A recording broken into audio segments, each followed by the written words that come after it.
The movie begins with a gray-haired old man standing in front of the window, gazing casually downward.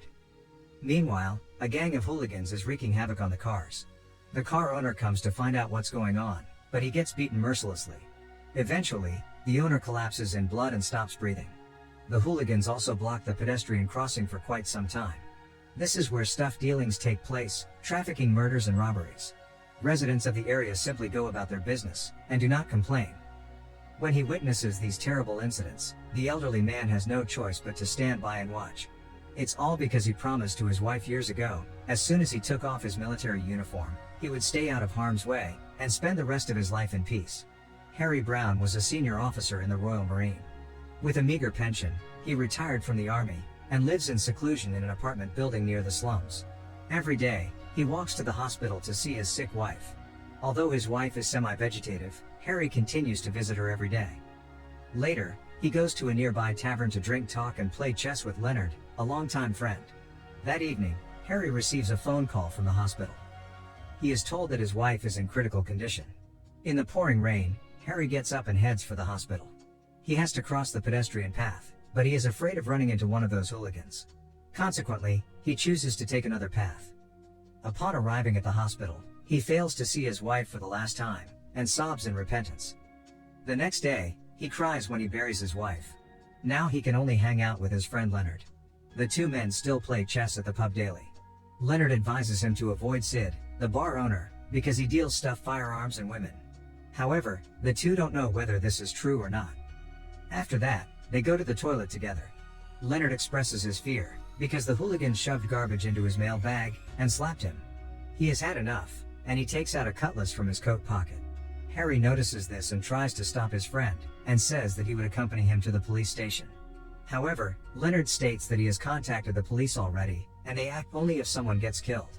He turns and walks out of the pub. Late at night, someone sets fire to a pile of plastic waste in front of Leonard's home. He is awakened by smoke quickly filling the room. He struggles to his feet and extinguishes the flames. He hurries to the door, breathing heavily.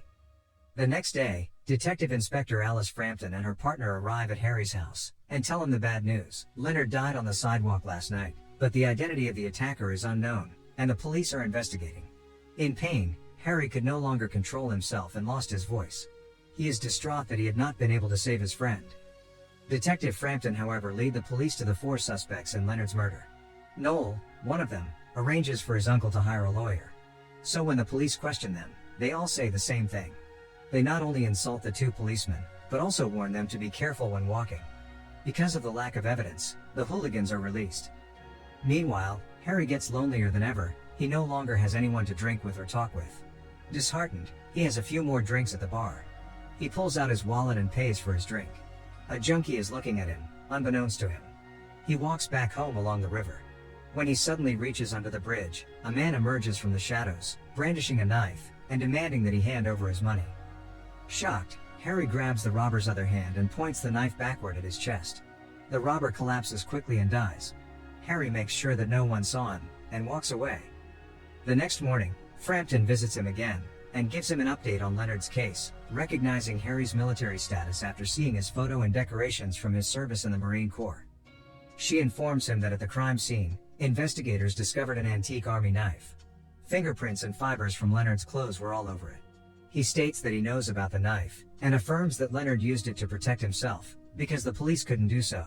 However, she states that the defense lawyer would argue that Leonard's killer acted in self-defense. This means that the killer would be charged with manslaughter, not murder. She advised him to prepare for the outcome of the trial. Harry gets enraged and kicks her out of the house. After that, he pulls out his treasure, and takes a trinket and a military knife given to him by his wife. He begins to devise his plan of revenge, and follows a drug addict to their house, late at night.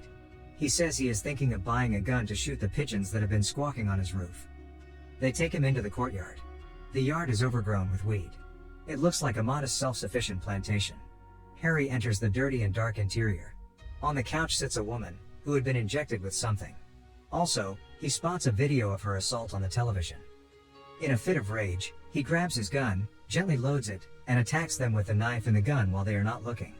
After that, he carries the woman to a parked jeep. He finds a barrel of gasoline, and sets fire to the entire building. Harry drives the woman to the hospital in the jeep, and puts a wad of money into the woman's clothes. He honks loudly and disappears into the night. Later, the woman gets treatment, and the paramedics discover a lot of money in her clothes. Frampton and her co-worker come to the hospital. The woman suspects that something is wrong, because normal criminals wouldn't shoot a woman and then drive her to the hospital. Harry heads toward the church and empties the contents of the bag into the donation box. Then he goes to the cemetery to bid farewell to his family. Now, he is about to begin his plan of revenge. Late at night, he looks out the window, watching the thugs downstairs. Finally, an opportunity presents itself to him to assassinate a dealer. After the killing, he drives one of the thugs upstairs to interrogate him. Harry grabs a leather pipe and yells at him. Eventually, the thug describes what had happened. He claims that Leonard attacked them that night with a cutlass, but he got beaten by them. A guy named Noel murdered Leonard with his own army knife. After that, the thug hands over the video he had recorded. They stab Leonard with the knife and pissed on him. Harry is furious at the way Leonard died. He chains the thug and takes him to the sidewalk like a dog. Elsewhere, Noel and another thug get involved in a horrible situation. During a shootout, the chained thug gets killed by his two terrified friends. Shortly after, Harry murders another thug. On the other hand, Noel manages to run away. Harry struggles to keep up with him, and eventually, runs out of energy. He suffers from emphysema and slumps to the ground. Before he passes out, he throws his gun into the river. He is later discovered and transported to the hospital.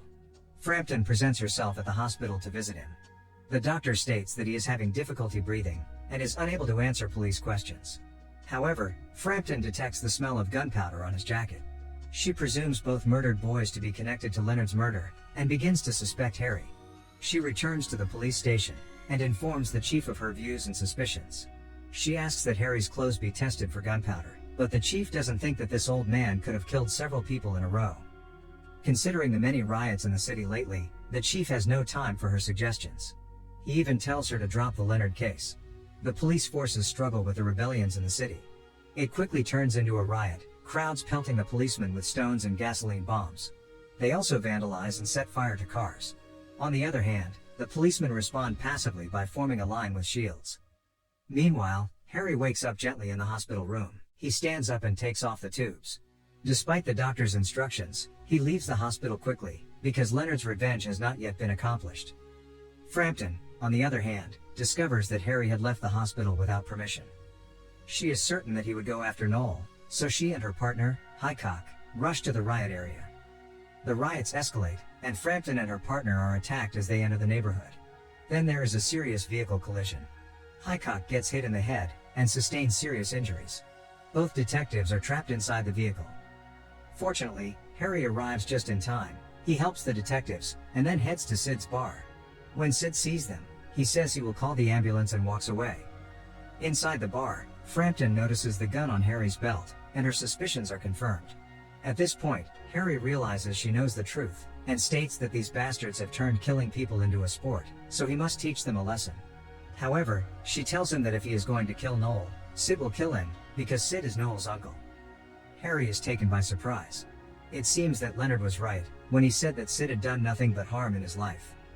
Later, Harry goes to see Sid with a gun, and he is taken aback when he finds Noel hiding there.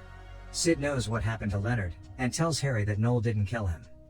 However, Harry gives the phone with the video to him, and claims the hooligans killed Leonard and filmed the whole event on Noel's phone. He starts feeling dizzy, and Sid approaches and seems to worry about him.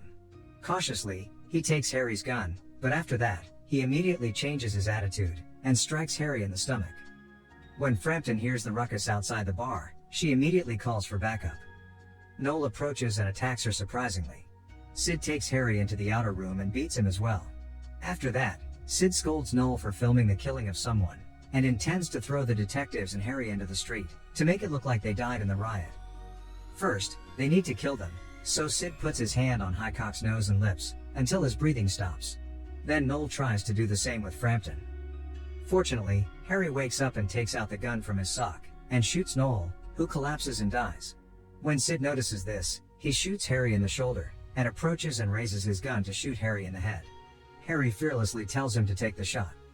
At that moment, Sid notices 2 red dots on his chest, and immediately gets killed by the snipers.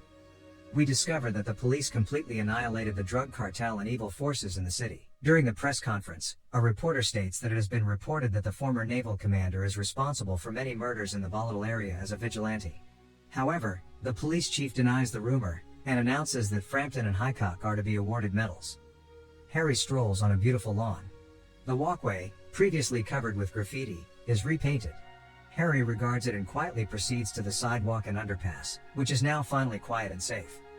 The end.